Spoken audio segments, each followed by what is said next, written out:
La Corrèze, où se déroulaient tout ce week-end les championnats de France universitaires de jeux d'échecs à Buja. Oui, une quarantaine de participants venus de toute la France. L'occasion de faire un coup de projecteur sur le sport universitaire avec la présence de certains très bons joueurs. Pierre Gauthier et Julie Radenac.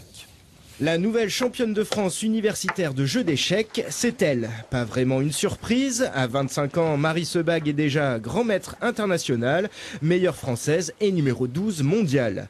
Après s'être consacrée exclusivement aux échecs pendant 5 ans, elle a retrouvé les bancs de la fac, deux mondes finalement pas si incompatibles. Il y a des points communs avec les études, par exemple pour tout ce qui est à apprendre. En fait, j'apprends très vite, vu que j'ai vraiment développé la mémoire avec les échecs.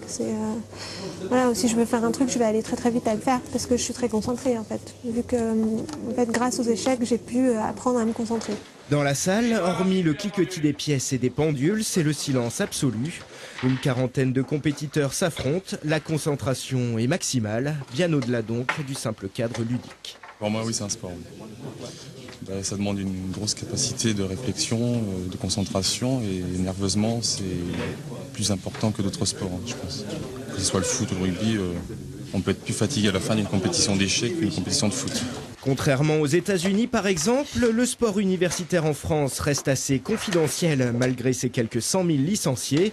Il faut dire que l'équilibre entre études supérieures et sport de haut niveau n'est pas forcément facile à trouver. Le sport universitaire, c'est une école de la vie, hein. C'est une école où il faut arriver à concilier les études, le travail pour certains étudiants et en plus les compétitions et les entraînements. Donc c'est une école où il faut être structuré, organisé et discipliné. En tout cas, en Limousin, les organisations s'enchaînent. Cette année, 2 championnats de France, savates et échecs, et surtout le grand rendez-vous de juillet, le championnat du monde de rugby à 7. 450 athlètes étudiants sont attendus à Brive. Une belle remise de diplômes, de médailles en perspective.